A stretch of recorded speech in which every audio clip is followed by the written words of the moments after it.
j'ai l'immense plaisir d'accueillir Franck. Bonjour Franck. Bonjour Sophie. Alors tu es le spécialiste de l'art oratoire, de la prise de parole en public et tu as parmi tes outils l'hypnose. Tout à fait. Moi, ce que j'ai appris quand j'ai fait la formation sur les basiques vraiment de l'hypnose, c'est que finalement c'est un état naturel. Oui. C'est-à-dire qu'en fait régulièrement on tombe dans cet état hypnotique. C'est ça. Et ça veut dire que, parce qu'on entend aussi beaucoup parler d'auto-hypnose, quand on le fait naturellement. Complètement. Et on peut aussi le provoquer en l'occurrence. Ben en fait, c'est ça. On part d'un principe qui a été étudié et reconnu, c'est qu'on va rentrer dans cet état-là à peu près toutes les 90 minutes. Toutes les 90 minutes, on va changer en fait notre état de conscience et on va rentrer comme ça dans un état hypnotique où on va ralentir la vitesse de notre cerveau. Ça, c'est assez classique. Et ça, c'est ce qu'on va appeler les trans quotidiennes. Les trans automatiques, c'est on rentre naturellement dans cet état-là. Après, quand on n'est pas dans cet état-là, eh bien, on peut réussir à provoquer cet état-là. Alors, il y a un exercice qui est tout bête, qui est assez intéressant et que vous pouvez pratiquer chez vous vraiment de manière très très simple. Vous allez voir, c'est assez marrant. Ça a été utilisé par les yogis il y a très longtemps et c'est en fait un exercice qui a été repris par eux. Je dis repris parce que ça a été inventé bien avant, mais repris par eux. Et vous l'avez probablement déjà vu dans des vidéos, c'est d'inspirer en pinçant une narine. Donc vous inspirez, vous soufflez, vous inspirez, vous soufflez, vous inspirez et vous soufflez. Et en fait, ça fait comme un fer à cheval. C'est-à-dire que là, on va avoir inspiration, expiration, inspiration, expiration. Eh bien, il y a un chercheur qui s'appelle Leonard Lascaux, qui est un chercheur étranger et qui s'est rendu compte d'une chose, parce qu'il a mis les gens comme ça dans des IRM pendant qu'ils faisaient l'exercice, et il s'est rendu compte que c'était bien plus efficace sans penser avec le doigt. C'était bien plus efficace quand tu le fais sans le doigt. C'est-à-dire que tu imagines inspirer avec une narine, imagine expirer avec l'autre, parce que évidemment on ne peut pas, hein. Si on ne pince pas, on ne peut pas. Hein. Tu es bien d'accord avec moi?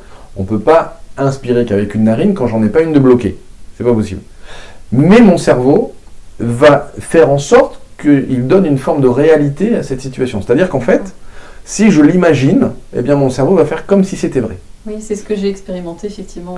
Et donc, alors souvent ce qui est facilitant, ça va être d'imaginer peut-être une couleur ou une odeur. Mais en tout cas, d'imaginer quelque chose qui fait que c'est plus facile d'imaginer que ça passe par là, ça sort par là, ça passe par là, ça sort par là. Et d'imaginer ce fameux fer à cheval. C'est plus simple avec une couleur. Imaginez une couleur sympa quand vous inspirez. Une couleur que vous aimez moins quand vous expirez, parce que c'est la métaphore de j'inspire un truc sympa de l'extérieur, j'expire un truc dont je veux me débarrasser de moi, et donc c'est plutôt une couleur que je vais un peu moins aimer. J'inspire une couleur sympa, j'expire une couleur que j'aime pas, j'inspire une couleur sympa, j'expire une couleur que j'aime pas, et on va faire comme ça ce fer à cheval. Et cet exercice, il ne doit pas durer plus de 5, maximum 10 minutes, mais je dis maximum 10 minutes, parce qu'on rentre rapidement dans de l'hyperventilation, et c'est pas vraiment ce qu'on recherche. Donc il faut faire cet exercice doucement. On va le faire pendant entre 4, on va dire 4 et 6 minutes, tout à fait suffisant. Et il faut comprendre que ça, c'est un exercice qu'a étudié les neurosciences, parce qu'on s'est rendu compte que dans un état normal d'échange, les deux hémisphères de notre cerveau ne vont pas à la même vitesse. C'est-à-dire qu'ils n'ont pas tout à fait la même rapidité au niveau de nos ondes cérébrales. Et cet exercice, en fait, va permettre aux deux hémisphères de se resynchroniser et donc de refonctionner à la même vitesse pour, on pourrait dire, se reconnecter.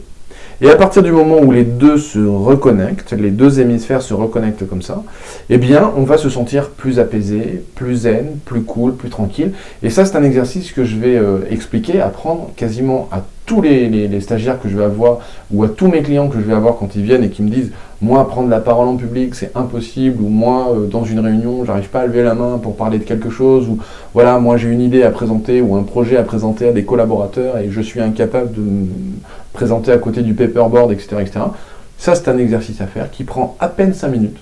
D'ailleurs, plus on a l'habitude de le faire et moins ça dure longtemps et qui permet comme ça d'accéder très rapidement à un état de conscience relaxé, apaisé, tranquille, pour se recentrer tout simplement et donc avoir notre esprit qui ralentit et pour lâcher les pensées qui sont parasites et qui nous embêtent. Franck, c'est quelqu'un d'exceptionnel avec vraiment des tonnes de choses vraiment intéressantes et qui vont vous être utiles.